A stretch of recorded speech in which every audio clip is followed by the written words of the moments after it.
We will be discussing a very pressing problem besetting our country, our nation, and our government. Newspapers are just screaming the headline, recession. What is it? How long will it last? Was it inevitable? How did it start? In monetary terms, how much would it cost? Iyan, mga kaibigan, ang ating sasagutin ngayong araw na to. Hindi po ako dalubhasa dyan.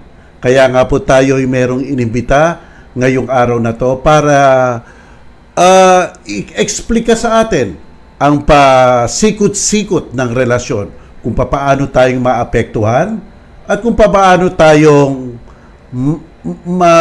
makakalagpas dito sa recession kung may kakayahan nga ang ating gobyernong lagpasan ito, at sana meron. Yan po ang ating pag-uusapan ngayon. Kaya po ang ating panauhin ay isang dalubhasa talaga. Pakikilala ko po siya. Siya po ay nag-graduate sa University of the Philippines. Siya po ay kumukuha ngayon ng PhD. Doon rin po siya nagtapos ng Masters ng Economics. At syempre, doon siya nagkolehiyo. Nung natapos siya ng kolehiyo, siya ay nag-graduate ng summa cum laude at valedictorian ng kanilang klase. At nakakuha na po siya ng madami awards like yung Jose Encarnacion Jr. Award for Excellence in Economics and the General P. Sicat Award for his undergraduate thesis. Siya po ay aking matalig na kaibigan at siyempre, madunong sa ekonomiya. Kaya hindi na po natin patatagalin ang ating panauhin ngayong araw ng Sabado, si JC Giancarlo Punong Bayan. Magandang hapon sa iyo, umaga, gabi, JC. How are you? Magandang hapon din po. Salamat sa imbitasyon. alam mo JC, talagang sumisigaw ang ating mga periodiko. Recession. At syempre, ang mga tao ngayon, ano ba itong recession to? Medyo natitikman na namin yung konting kakulangan na. Lalala pa ba ito? So, paliwanag mo nga sa amin, JC, ano ba ang recession at dapat ba kaming kabahan dito? Yan ang unang tanong namin sa iyo. So, maraming salamat, Dean Mel, sa oportunidad. Kailangan talaga nating talakayin ito kasi historic, Dean Mel, itong nangyari. Kasi simulan natin dun sa ano ba yung GDP. GDP ay Gross Domestic Product. Ito po yung paano natin sinusukat yung gaano kalaki yung ating ekonomiya. Kung ilan yung mga produkto at serbisyo na nilikha ng ating ekonomiya at ano yung halaga nito. At naitala nga po ng Philippine Statistics Authority na para sa pangalawang quarter ng taong ito, April hanggang June, ay lumiit yung ating ekonomiya by 16.5%. Importante po ito din, Mel, sa maraming dahilan. Kasi unang-una, ang laking pagbagsak nito. Hindi pa natin nakita ito sa ating kasaysayan. Simula nung unang mga records noong World War II ay hindi pa natin nakita ang ganito. Ay ito, may graph po tayo. So, ayan, so 16.5, talagang all other past crisis po pale in comparison compared with this. Nauusan pa nga po nito yung previous record holder ng worst recession natin noong martial law. Nung martial law, ibig sabihin mo, ng ilan nung araw ni Marcos. Grabe, ano? Opo, nung 1983 hanggang 1985, siyang na magkakasunod na quarter na lumiit yung ating ekonomiya. Pero nasa around 8 to 9% lang yun eh. Pero ngayon din niya 16.5. So napakalaki talaga nitong binagsak ng ating ekonomiya. Para bigyan natin ng idea ang ating mga tagapanood, ano ang optimum? Ano ang masasabi nating okay lang yan? Ibig sabihin, hindi tayo kailangan na mabahala. Basta ito inabot natin. Ano yung level na yon? Kasi tayo ngayon 6.5 eh. Mm. Kailangan nating tandaan din Mel, na for the longest time kasi parang we've taken for granted na lumalaki talaga yung ating ekonomiya. Marami sa atin hindi pa nakakita ng recession. Maging ako ay parang marami sa atin ay hindi nakakaalala nito kasi lumalago talaga yung ekonomiya natin. Even in past crisis din Mel, for example yung Asian financial crisis, saka yung global financial crisis, hindi lumiit yung ating ekonomiya. Hindi tayo nagkaroon ng recession. So kakaiba talaga ito. Kung titingnan natin po yung numbers ay mahigit 820 billion pesos ang nawala sa ating ekonomiya noong second quarter. Napakalaki po, nito. Tsaka meron pa isang din na magandang sukatan para mas maintindihan ng mga viewers natin.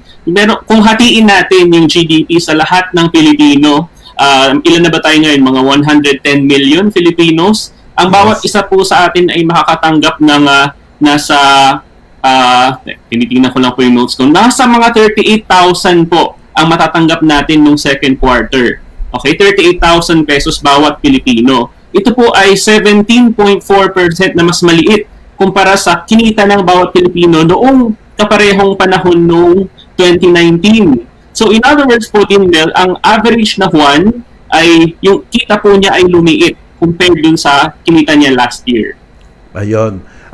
Paliwanag mo nga, kay JC, itong tinatawag na recession, ito bang recession na ito, yung serbisyo at produkto ko ayon sa GDP, mababa, ibig sabihin yung production level ng isang bansa, mababa, at walang masyadong gumugulong na business.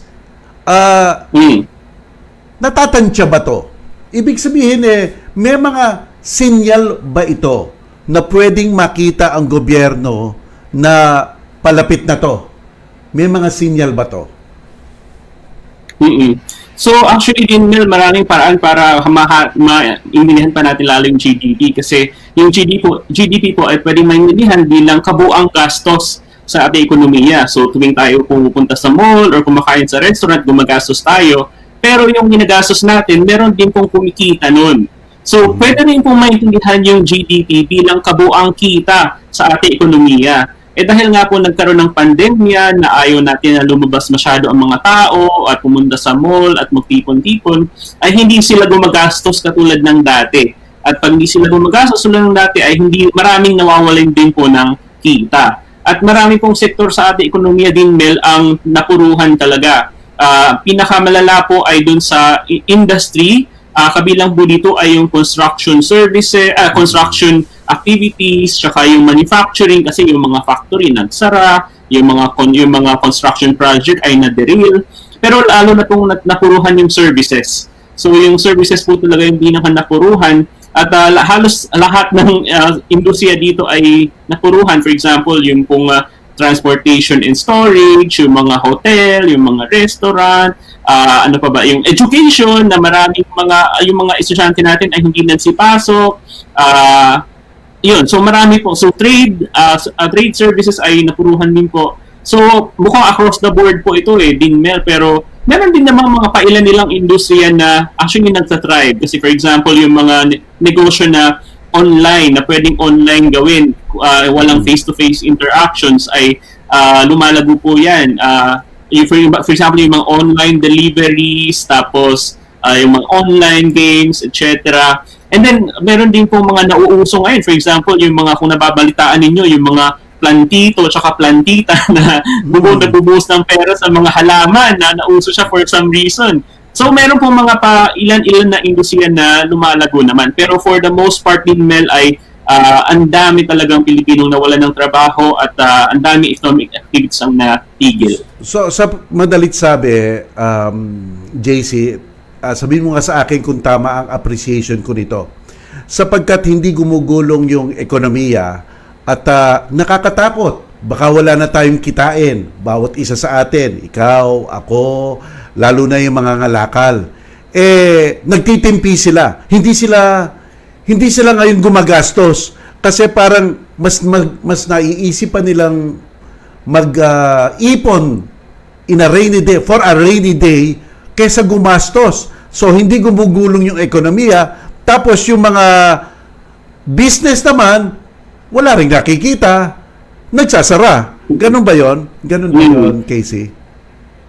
Tama po din, Mel. Ang tawag po dito sa economics ay precautionary savings, na dahil nga ang dami pong uncertainty sa ating ekonomiya ay nanginginig tayong gumastos. So yung sinasabi po, for example, na economic managers na gusto na nilang buksan ang ating ekonomiya para makabalik na ang mga tao sa kanilang mga trabaho at magbukas na yung mga negosyo, hindi po agad-agad mangyayari yun hanggang nandyan yung virus. So dahil kailangan nating i-note din, Mel, na 2/3 po ng ating ekonomiya dati ay pinapatakbo ng consumption spending o yung pong paggastos ng mga ordinaryong mamamayan, ng mga pribadong households. At ito po talaga yung pinakanapuruhan pagdating po sa paggastos. So hanggang hindi nanunumbalak yung confidence ng mga tao na gumastos ay hindi po babalik yung sigla ng ating ekonomiya. Alam mo yung sinabi mo, Casey, confidence, no? So, ibig sabihin mo ba, Casey, medyo psychological rin to? Kasi siyempre, ang mga tao, bukod sa objectively, nililigay nila ang pera nila sa bangko o kaya hindi nila iginagalaw, paunti-unti lang ang gastos dito, doon sa lang sa essential. In their minds, yung psychologically, ayoko talaga, gusto ko talaga na makakaipon ako para kung sakasakaling may delubyo na mas malaki, handa ako. Psychological rin ba ito para sa ating mga kababayan? Yes din, Mel, tama ka. Meron talaga tong psychological component. Kasi nga hindi pa natin alam kung kailan matatapos itong pandemya. In fact, bumalik nga tayo sa Modified Enhanced Community Quarantine na mas stricter ang mga quarantine restrictions. Samantalang ang dami pong nagbukas na ng mga negosyo, di ba? So marami pong hindi nakita na babalik tayo dito. At malay natin kung hanggang tatagal pa ito dahil nga ang pinakaugat po ng problema ay yung virus. So ito po yung sinasabi namin parati na walang trade-off pagdating sa kalusugan ng mga Pilipino at saka sa ekonomiya. Kahit na luwagan mo ang mga restriction, kahit buksan mo lahat ng mga mall, etc., ay hindi dadagsa yung mga tao para gumastos hanggang hindi sila confident na magiging ligtas ang experience na yun. So ito po dapat yung pagtuunan ng pansin ng economic managers at ng buong gobyerno, yung pandemya above anything else. Alam mo, Casey, itong kompidensya ng ating taong bayan sa gobyerno, napakalaking bagay nito, no? Kasi parang meron silang problema sa messaging. I think Andrew, nawala ba tayo? Andrew? Hello Andrew? po, hello. Okay. Sorry mga kaibigan, pero magdidiretso po kami. At yung sinasabi nating confidence, no? Nakikita rin ba ito sa mga patakaran ng gobyerno, for example? Kasi with all due respect to the government, yung messaging nila na tinatawag, parang may ang laki ng kakulangan. Flattening of the curve. Nagkakagulo pa sila noon. Pagkatapos yung second wave, parang ano nangyari? Nasa second wave na tayo at nasa second o nasa first wave tayo. And then yung meteoric rise in one day, even if it were true. Diba? Parang, ano yan? Inefficiency ba yan? O totoo yan? O hula-hula lang yan? Diba? All this yung pagpapakita ng gobyerno ng nakakalito sa ating bayan. Nakaka-contribute ba ito sa sa recession, ika nga, in terms of confidence of the people? Yes din, kasi unang-una nga ay yung datos pa lang pagdating sa numero ng mga kaso ng COVID-19 ay nagkakalabo-labo na. At matagal na po naming ninunuto. Maraming mga analyst po ang nakakakita na talagang madumi po yung datos. For example, nagbabago ang mga definition o hindi na itatala ng tama ang mga kaso. Kaya doon pa lang po dun sa aspetong yun ay hindi na tayo sure sa kung ano ang nangyayari. What more dun sa ibang mga polisiya at ano yung quality ng mga polisiya na pwede nating asahan kung puro madumi yung mga datos na inilalabas ng gobyerno. So, isa po yan sa mga issue na akin bantayan. Pero ayun nga po I think ang mas malaking pong problema ay hindi pa rin po nag-grasp ng mga top policymakers natin yung pong kawalan ng trade-off between health and the economy. Pero, so I think yun po talaga ugat ng problema din, Mel. Alam mo, JC, ang mga Pilipino may phobia sa utang eh. Talaga may phobia tayo sa utang.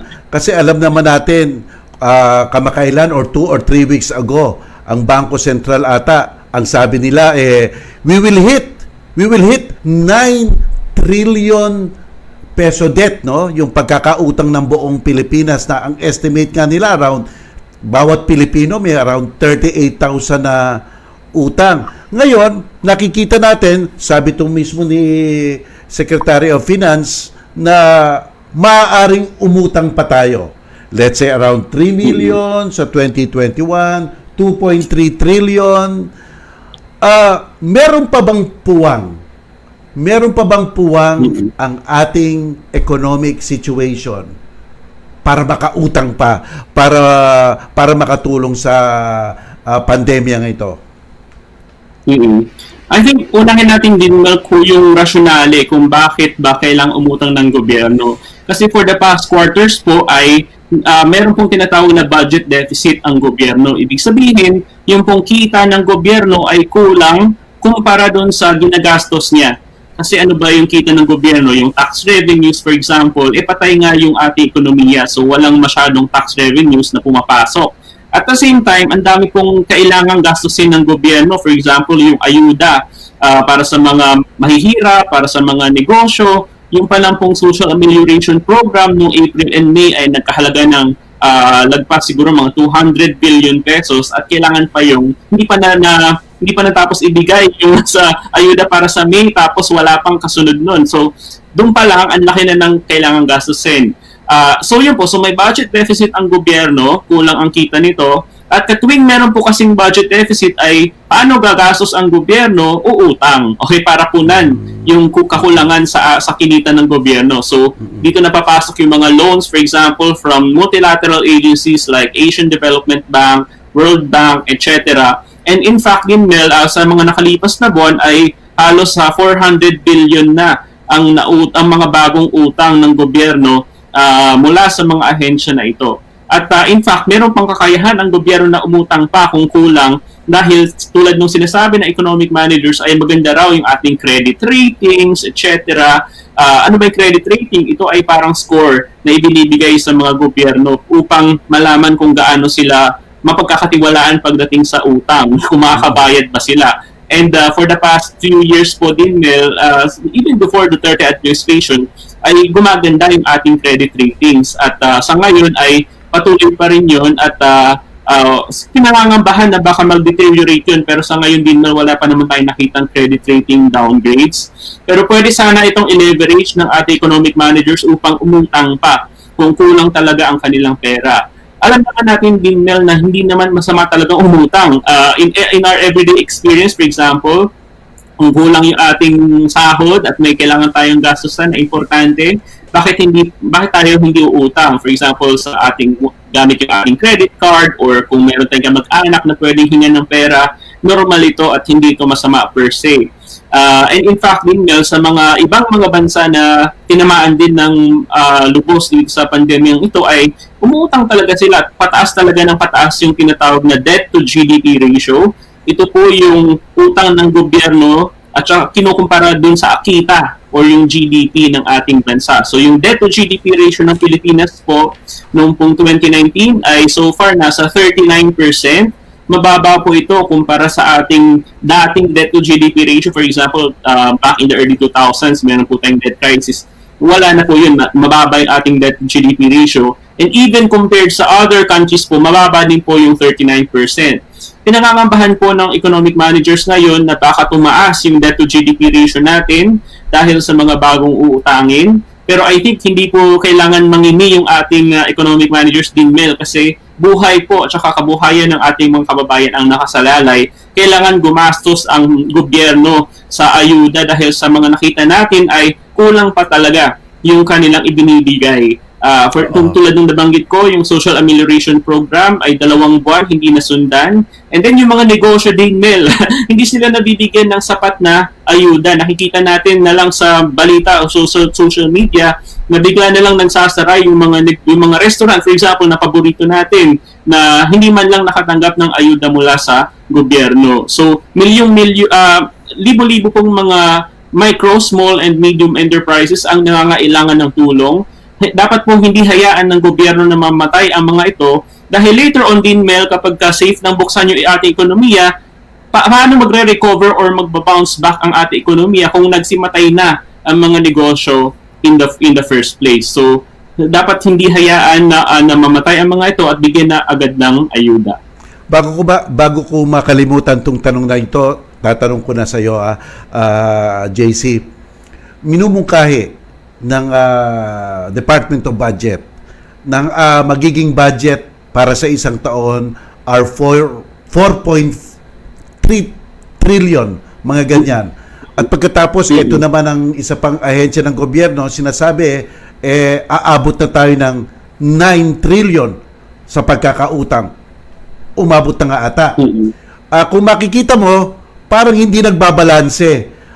Dapat bang mangamba ang taong bayan dito? Ang laki ng utang natin, ito lang ang budget na kaya natin sa next year. Kaya ba? Ano ang dapat gawin para makaya? So ngayon din, Mel, dalawa yung tinitingnan natin dun sa government response. Unang-una ay yung Bayanihan to Recover as One Act. Ito po yung sequel sa Bayanihan to Heal as One Act, kung saan magbubuhos pa ng pera ang gobyerno para sa ayuda supposedly. Pero sa ngayon po, dun sa mga bills na ipinasa ng lower house at ng Senado, ay nasa 140 billion hanggang 165 billion lang po ang ayuda na inilaan nila sa Bayanihan to Recover as One Act. Samantalang din, Mel, ang economic losses natin dun sa second quarter ay nasa 5 beses na mas malaki. So yung ayuda na binabalak na gastusin ng gobyerno ay kulang na kulang talaga kumpara dun sa nawala sa ating ekonomiya. So ito po yung sa article ko sa Rappler Reason, dito po yung sinabi ko, disproportionately small response. Kung may analogy tayo din, ay nasusunog na yung bahay mo, pero ang gagamitin... Andrew? Hello? Andrew? Hello? Okay. Sige. Hello? Okay. Ay, sorry. Hello? Hindi ko siya naririnig. Yan. Okay. Alright. Ngayon, JC, ang ganda ng pinag-uusapan natin, ang ganda ng pinag-uusapan natin ngayon, ito naman, JC. So, okay. Mukhang may problema, at siyempre sa lahat ng problema, may mga solusyon naman. Ano ang mga kamukha ng sinabi mo, itong pangalawang Bayanihan Act na to? Ano dapat ang mga features nito from the point of view of an economist para masagot itong tunay na maging fiscal rescue package? Okay, hindi tayo naririnig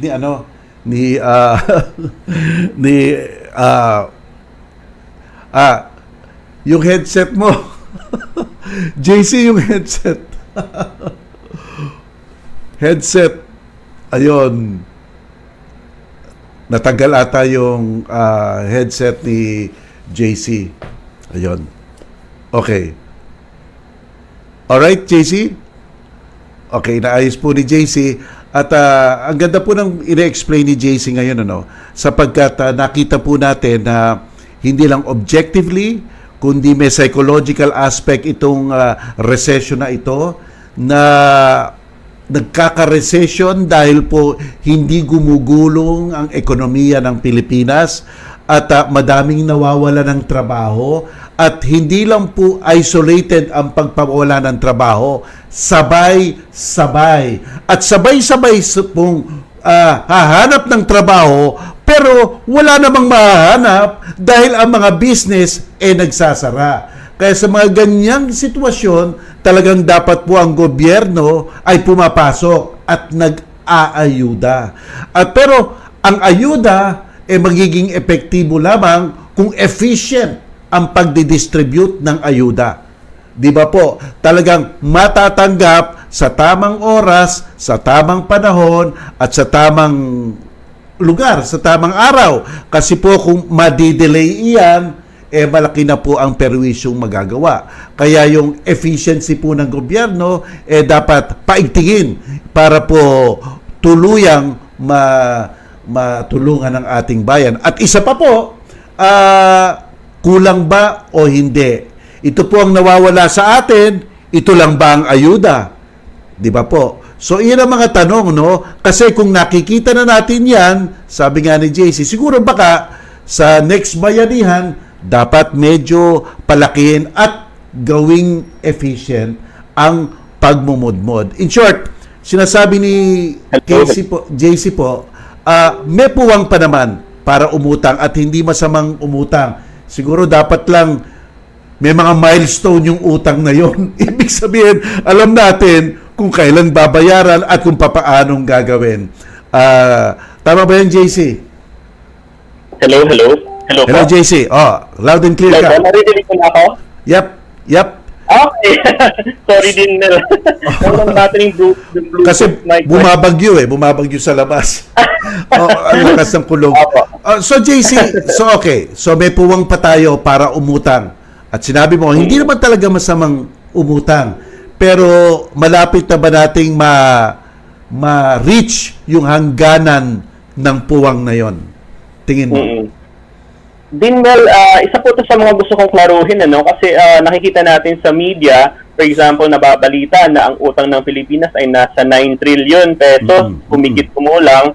Pero ang mas maganda pong tignan natin, Dinmel, ay yung tinatawag na debt to GDP ratio. Kasi habang yung ating ekonomiya ay meron talaga utangin at saka kung maganda naman yung pagagastusan ay why not?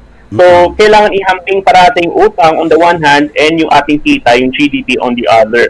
Pero having said that, Mel, ay meron pang puwang para umutang kasi mababa nga po tulad nung nabanggit ko kanina, ang debt to GDP ratio natin, nasa 39%, mababa po ito compared sa history at compared sa other countries. At dahil nga po nasa gitna tayo ng emergency, ay dapat hindi mangiling ating gobyerno na umutang kung kulang pa at marami pang kailangang paggagastusan. Yung nabanggit mo kanina din, Mel, na ano ba itsura ng magandang economic response? Ano ba dapat ang gastusan ng gobyerno? Ang sa ibang bansa, ang nakikita po natin ay, for example, mga wage subsidies. Kasi nga po, naka-lockdown ang mga tao, hindi sila nakakapagtrabaho. So, kailangan punan or palitan ng gobyerno yung mawawalang kita sa ating mga mamamayan. So, yung po yung wage subsidies. Pangalawa ay yung mga negosyo ay kailangan din po ng tulong. Kasi for example, meron pong mga tinatawag na 0% interest loans kung saan para lang may tawid yung mga negosyo, lalo na yung micro, small, and medium enterprises na bukas pa rin pero walang customer na pumapasok kasi nga naka-lockdown po at saka hindi lumalabas ang mga tao pero yung gastos ng mga negosyong ito ay tuloy-tuloy pa rin. So kailangan pong ayudahan din sila. And then of course yung pong emergency subsidies para sa mahihirap kasi above anyone else po, yung mga nasa informal sector, yung mga mahihirap, tsaka yung mga near poor, tsaka low income, nasa low income class po, ang pinaka tinatamaan. Especially yung pong wala naman talagang access sa mga social safety net. Before, for example, yung Pantawid Pamilyang Pilipino program, meron na po silang debit card So, pumapasok dun sa debit card nila yung ayuda mula sa gobyerno. Pero paano yung mga hindi pa naka-enroll dito sa programang ito, paano sila maabot ng gobyerno? Kaya nga po nakita natin na nahirapan ang gobyerno sa pamimigay ng social amelioration program noong April. Hanggang ngayon, para yung ayuda para sa amin, hindi pa nila tapos i-distribute. Gagamit daw sila din, Mel, ng mga financial technologies, for example, mga app. For example, parang yung GCash or other apps para diretso na sa cellphone, sa mga accounts ng mga tao yung ayuda. Pero nahihirapan yung gobyerno dito sa infrastructure na ito. So, ayun din, Mel. So, ganong klase, wage subsidies, zero interest loans, and then yung emergency subsidies. Pero doon po sa nakita natin sa Bayanihan to Recover as One Act, as it is being proposed, ay nasa 140 to 165 billion lang. So maliit yun din, Mel, kumpara sa kailangan ng mga tao. Especially na bumalik na tayo sa lockdown at hindi pa natin alam kung kailan matatapos ito. Ito naman, JC, comparison. Papaano nating makukumpara ang contraction, ika nga, or the recession ng Pilipinas in relation to other Southeast Asian countries? Indonesia, Malaysia, Singapore. How do we compare? So sinasabi din, Mel, ng ilang opisyal ng gobyerno na lahat naman daw ng bansa ay tinamaan nitong crisis na ito. So lumit ang ekonomiya ng maraming bansa, hindi lang tayo. Pero kung susuriin mo din, Mel, yung ASEAN countries, naitatala din yung GDP growth sa ibang parating bansa natin tulad ng Vietnam, ng Indonesia at Singapore. Tayo po ang pinakatinamaan nitong crisis na ito. Lumiit yung ating ekonomiya by around by 16.5%. Samantalang yung pong Vietnam na halos ka-level po natin pagdating sa antas ng income ay lumago sila ng 0.4% nung second quarter. So pinapakita lang po ito din Mel, na hindi hadlang yung pandemya para sa economic growth kung naagapan sana ng maaga itong crisis na ito. Kasi ano ba yung ginawa ng Vietnam? Bakit sila lumago pa noong second quarter? Kasi nakita po natin, nung palang late January tsaka early February ay umaksyon na sila laban dito sa pandemyang ito. Kasi for example, meron po silang mga lockdown, mga localized lockdowns, and then meron din po silang mga contact tracing na maayos. Tsaka yung pong testing ay na-roll out nila ng mabilis. So, dahil po umaksyon ang gobyerno nila ng maagap laban dito sa pandemya, ay na-afford nila na buksan agad ang kanilang ekonomiya safely. Nagkaroon din po sila ng lockdown noong April, simula noong April hanggang middle of April, mga 3 weeks po yun. Pero imagine, 3 weeks lang. Samantalang tayo, yung pong enhanced community quarantine ay tumagal ng mahigit 2 buwan. Yun na nga po yung pinakamahaba, sinasabi nila na lockdown. Ngayon, so ayun po, so babalik po doon sa punto na nakasalalay po ang kalagayan ng ating ekonomiya sa kung paano maiibsan yung ating health crisis. So babalik po doon sa puntong iyon. Alam mo, just to put some figures in this graph, yung kanina, tinitignan ko itong report ng Straits Times. Ang sabi nila, Singapore enters technical recession as GDP plunges 12.6% in the second quarter. Yan ang sabi nila sa Singapore. Sabi naman nila sa from the Asian Review naman, Nikkei Asian Review, ang Indonesia naman, Indonesia's real gross domestic product plunged 5.32 in the 3 months ended in June from a year earlier. So, ibig sabihin ko, ang Indonesia around 5.32, ang Singapore 12, tayo 16. Yun nga, mag-iisip ka di ba? Kung sila nagawa nila iyon, lalo na ang Indonesia, let's say, kasi archipelago rin yan Yun ang sinasabi mo kanina ano yung hindi natin nagawa? Hindi natin na-anticipate? O meron pa bang panahon para mag-recover dito? Inihambing ko to sa sa bilang ng afflicted COVID beyond 100,000 na tayo at mukhang lumalampas na tayo sa Indonesia. Parang ang ating COVID pataas ng pataas, ang ating contraction pababa ng pababa. What's your take on that? So, yun nga po din, nakakalungkot na nung August 6, hello?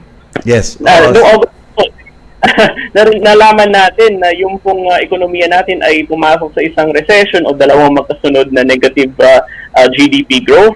And nung araw din po yun, August 6, ay nalaman natin na naungusan natin si Indonesia pagdating sa bilang ng COVID cases, yung total cases and then yung active cases.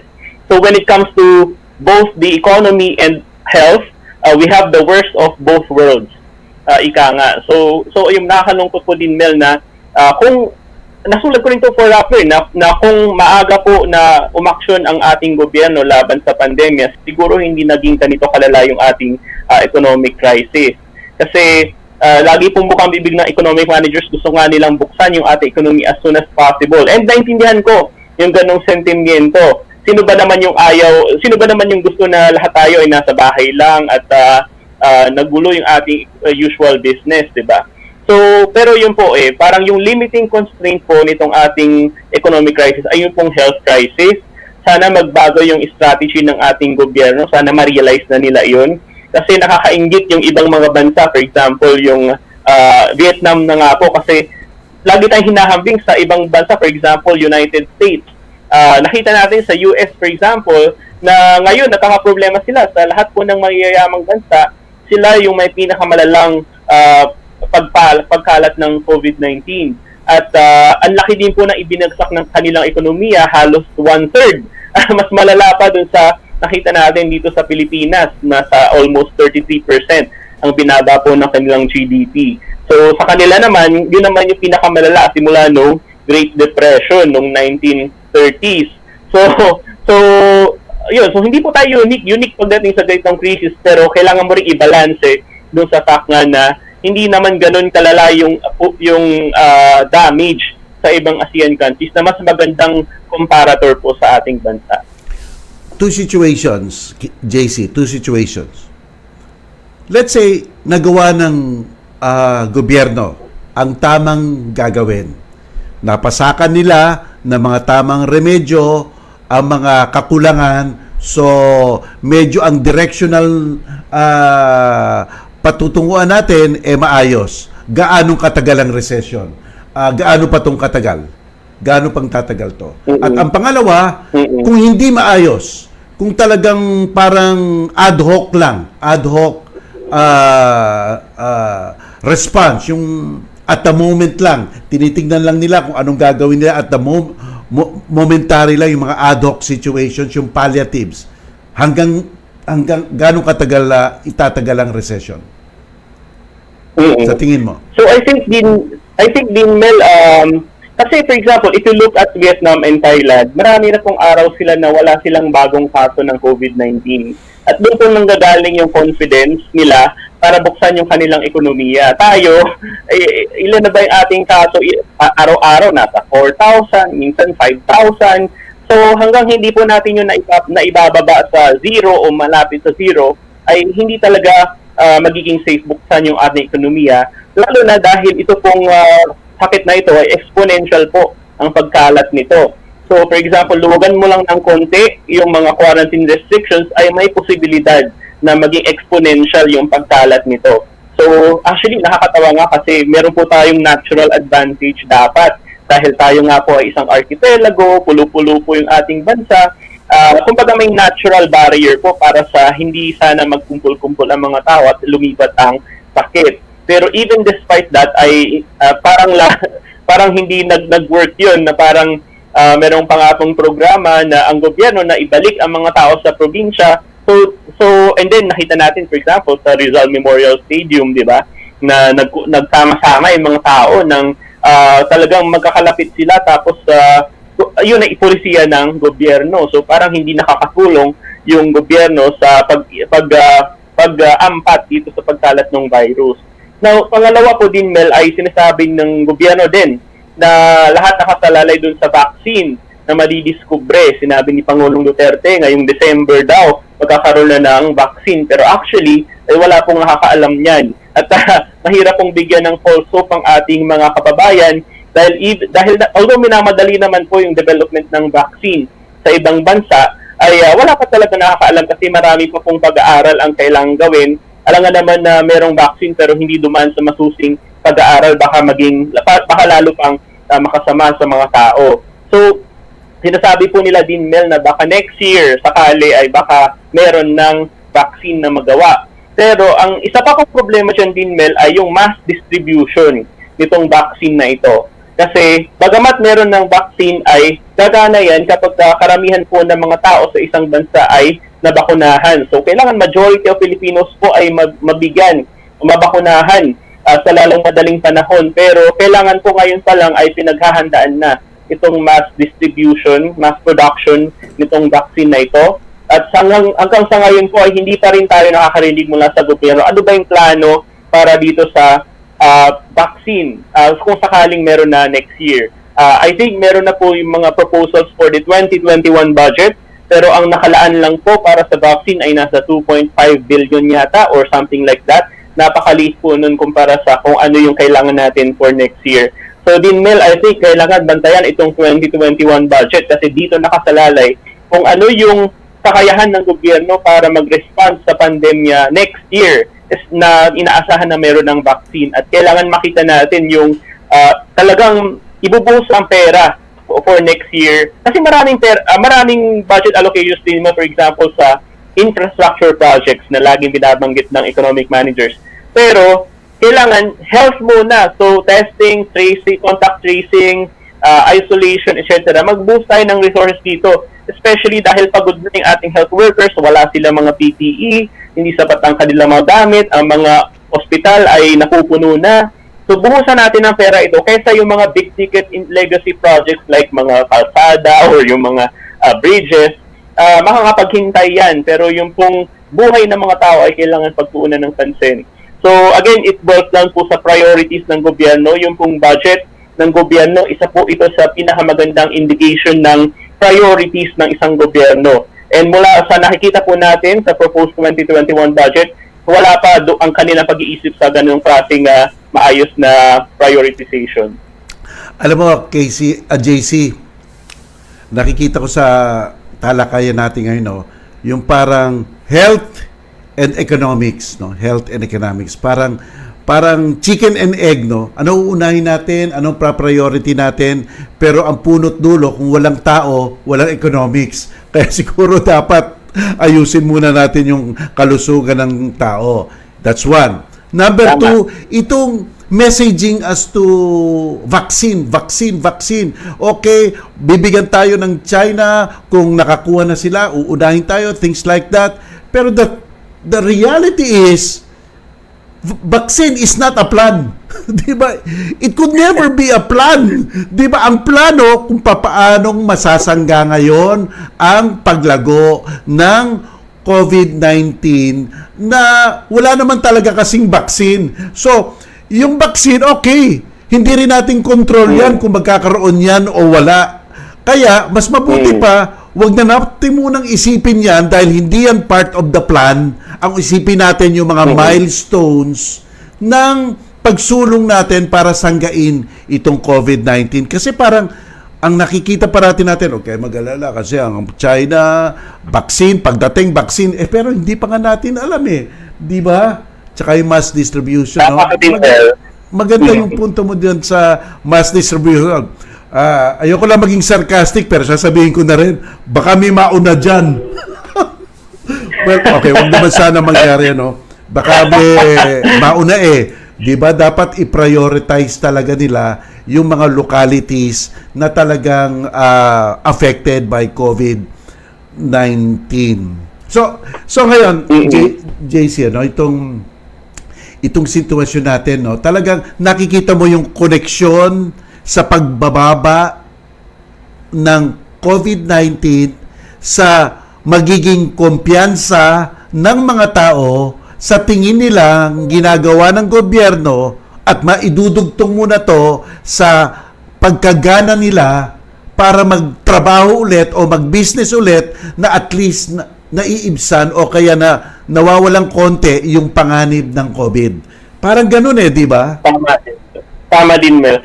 I-relate ko lang din Mel sa personal kong experience kasi for example, kasama ko po dito sa bahay 2 senior citizen. So, napakahirap po talaga na basta-basta na lang lumabas. Kung hindi talaga ako lumalabas kung hindi kailangan, for example, mag-grocery lang or talagang kailangan na errand ay otherwise hindi po ako lalabas. Kasi ang pakiramdam po sa mga nakalipas na linggo bago yung MECQ, parang binubuwis mo yung buhay mo kapag tuwing lumalabas ka ng iyong bahay na kasi hindi mo alam kung sino ang may sakit. Tapos hindi lahat may mask or hindi alam kung paano i-properly isuot ang mask, ang daming asymptomatic. So ganun po, parang talagang napakahirap po ng ganitong klaseng uncertainty eh.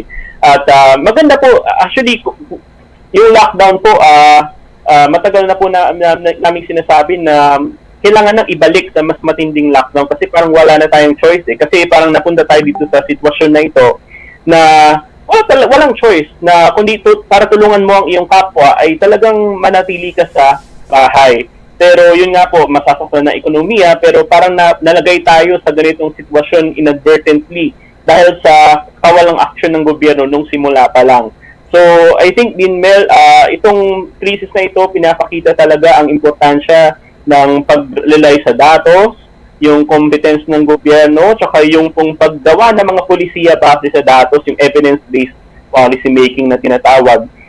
Napakahalaga po talaga nito at sana gumalaw din yung gobyerno para sa mga susunod na krisis na meron tayo ay hindi na ganito kalala yung magiging sitwasyon. For example, ang isa pong kailangan nilang tignan ay yung pong mga social safety net. For example, gaano kabilis ba makapagbigay ng ayuda ang gobyerno kung may future crisis na naman.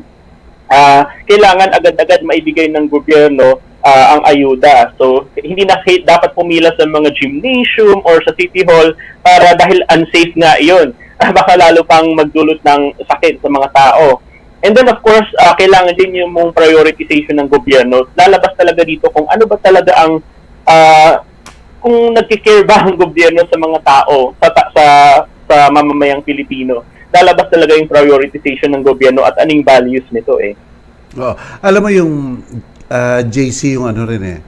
Siguro it's a matter of, it's an issue of leadership. And I'm not even talking about President Duterte. I'm not even talking about him. I'm talking about people who are supposed to be in charge. Like for example, let's be straight, si Secretary Duque. You know, he may be good. He may not be good. People may have different opinions about him.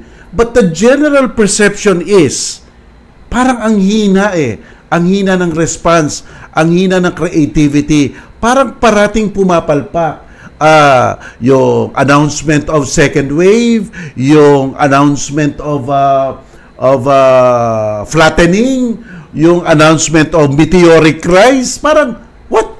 Nabibigla ang mga tao. So it's a question of leadership and perception of leadership. Do you think na hanggat hindi nare-remedyohan yan, basta't may ginagawa yung leadership, for example, ng DOH, parang ang tao ganito, ganon, okay kaya yun? I mean, parang basag na yung kumpiyansa na hindi na ang a priori o ang assumption is, tama yun, tama yung gusto niya, di ba? Nawawala na yon. And in that respect, doon mo makokonekta yung sinasabi nating confidence, at yung confidence na yon napaka-importante to spur up business, di ba? Doon na lang din, Mel, I think doon sa, for example, pahayag ni Pangulong Duterte na yung gasolina bilang disinfectant, okay? So, doon pa lang, parang ang ayaw natin mangyari dito ay yung pong gobyerno mismo ang magiging source ng disinformation kasi napakarami ng uncertainty na nangyari dahil sa pandemya, dadagdag pa yung ganong klase mga pahayag. And even despite that, ay nakakalungkot na yung pong Department of Health ay hindi naging matatag dun sa pag-debunk doon sa ganong klaseng patently false claim. So, yun po na doon pa lang parang mapapaisip ko na ano ba?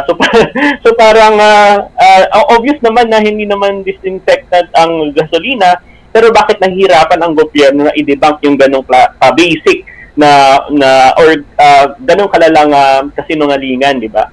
So nag-extend po kasi yan na parang pagdating sa COVID-19 data na yung mga analyst po ay litong-lito na kasi biglang nawawala ang mga variables, nagbabago ang mga definitions, tapos nakita natin yung bilang ng recovered biglang bumulusok pataas dahil nagbago yung definition. So doon pa lang po na nakakalungkot na ganitong klase yung data na ginagamit natin sa pagsugpo ng virus na ito. Sa ibang bansa, hindi ganito yung nakikita natin very transparent, very accountable ang mga opisyal ng gobyerno. Sana din, Mel, ay may pag-asa pa naman, I think, sana magbago yung ganong klaseng approach pagdating dito sa pagtupo sa pandemya, makinig sa mga experts, linisin ang datos. Kaya pa natin siguro itong masugpo din, Mel, basta magbabago yung core strategies ng mga opisyal ng gobyerno. You wish na na madatnan mo yung time na talagang tunay yung tunay na nagfa-flatten, no? Tunay na nagpa-flatten at saka bababa ng bababa. Siguro pag gumanon yan magsushoot up ang stock market natin. 'Di ba? Because it shows efficiency, readiness, talagang success in fighting COVID-19.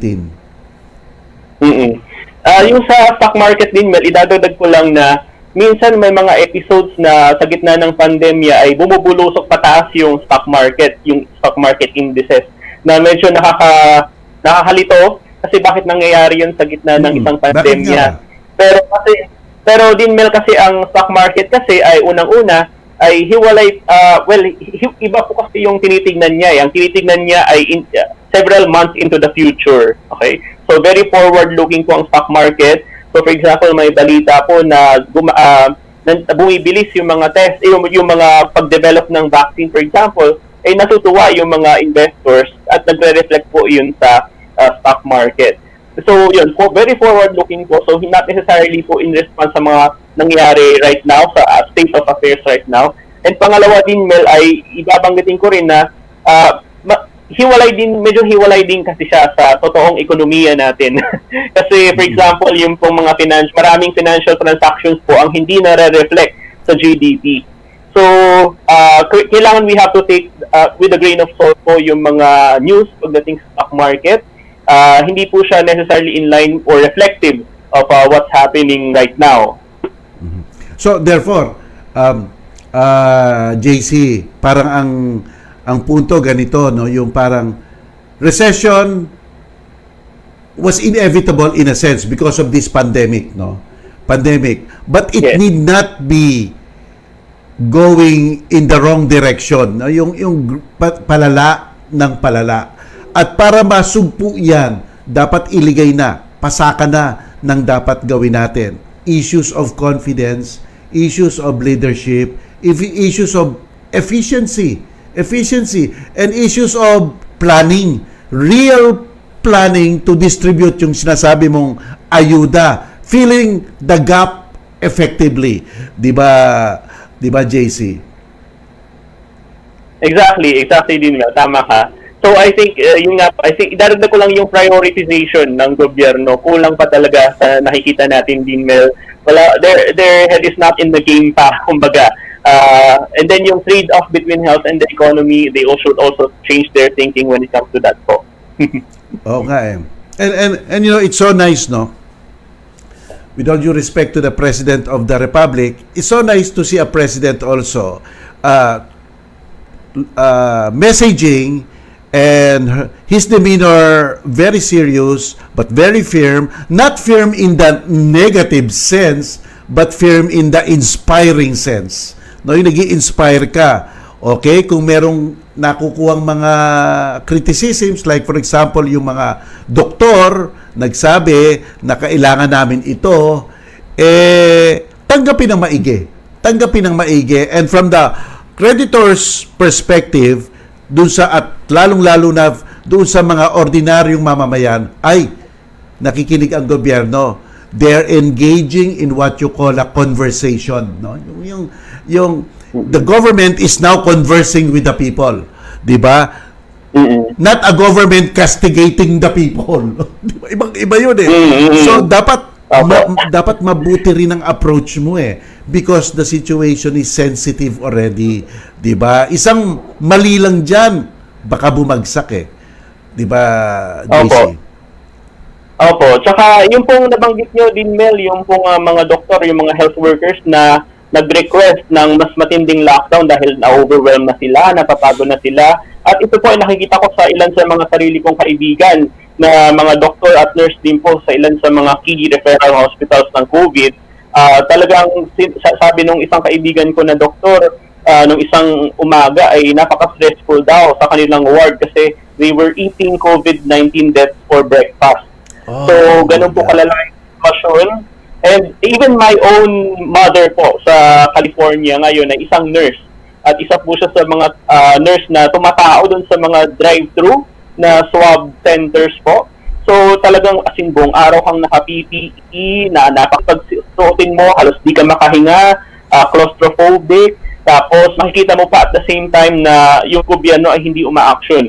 So parang it's a big disservice po din, Mel, do sa mga health workers na talagang nagpupursige kahit na limitado ang mga resources, kahit na pagod na sila, tapos yung pa yung mga maririnig nila sa gobyerno. I think immediately after din, Mel, nag-request sila ng more stringent lockdown, sabi ng mga ilang senador tsaka ng ilang opisyal ng gobyerno ay hindi pwedeng ibalik sa ECQ ang Metro Manila kasi mamamatay ang ekonomiya.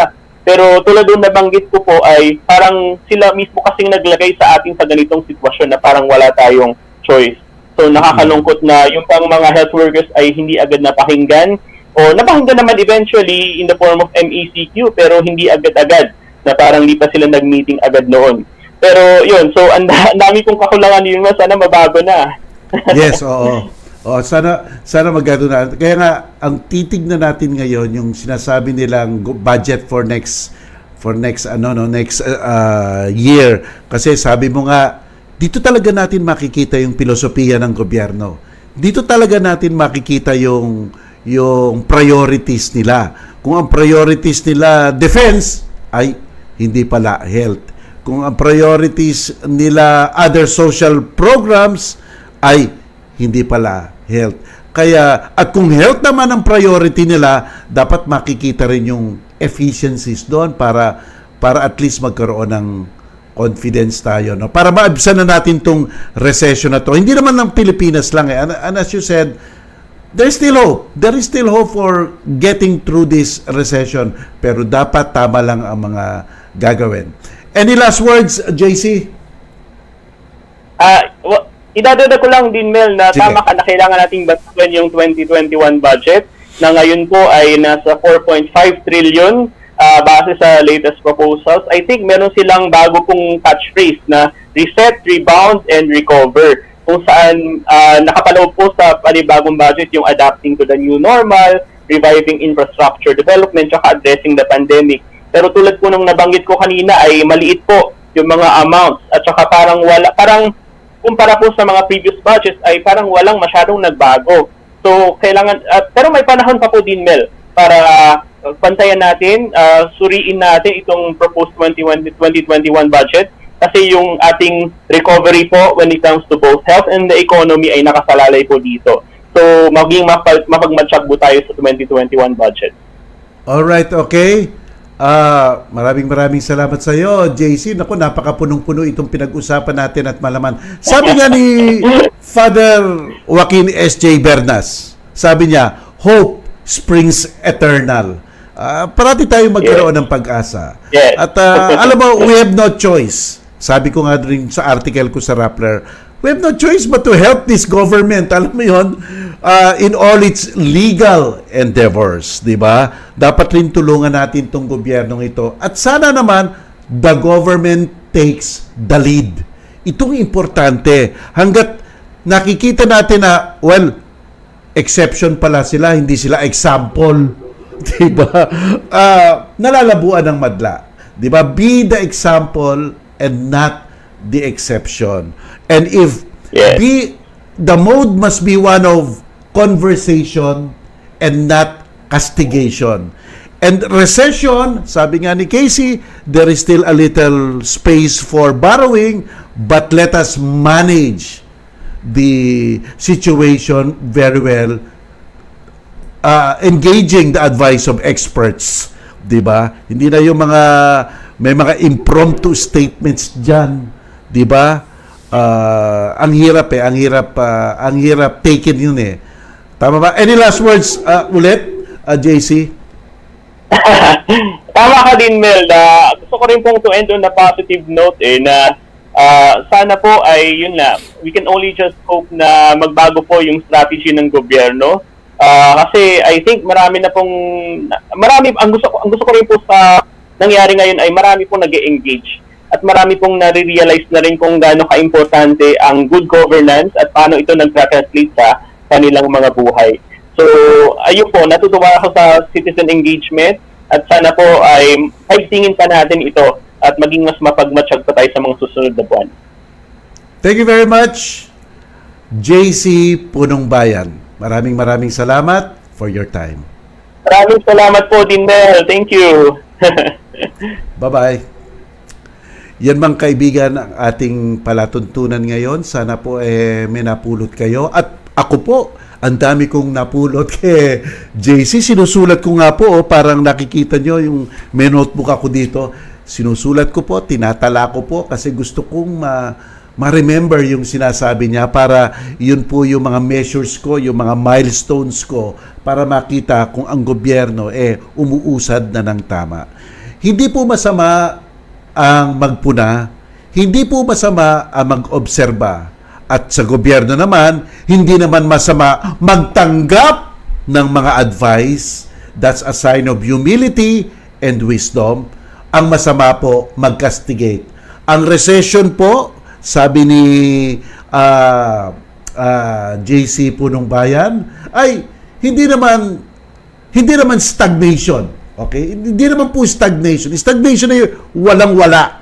Recession po, gumagalaw pa ng konti at pwedeng pagplanuhan ng gobyerno. Sana nga po ang plano konkreto. 'Di ba? Ang plano sa COVID, konkreto. Ang plano sa ekonomiya, konkreto. Kung ang tinutukoy ng gobyerno ay 3, reset, rebound, recover, para po sa akin, wag muna recover, reset muna at rebound. Tuunan natin ang importante ngayon. Huwag po muna nating isipin yung mga hindi pa malayo pang mangyari. Kasi po nasa gitna pa tayo ng pandemya. Di ba po? Ayan naman po ang tinatawag na priorities. Ayan po. Ayan mga kaibigan, dyan po nagtatapos ang ating palatuntunan ngayon. At maraming salamat po sa inyong panood at pakinig sa amin. Nasa YouTube po tayo, nasa Facebook po tayo, at nag-cross-post po tayo sa Rappler. Maraming salamat rin po sa mga staff ng Rappler, kaila Maria Reza at ang kanyang mga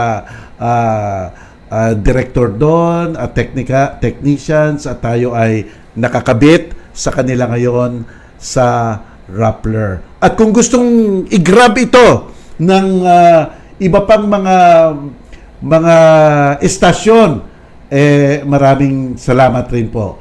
At ako po ay nagpapasalamat sa Kapamilya World Online kasi po may isang episode na ginrab nila at ginamit nila para po sa sitwasyon ng kanilang prangkisa. Maraming salamat rin po sa inyo.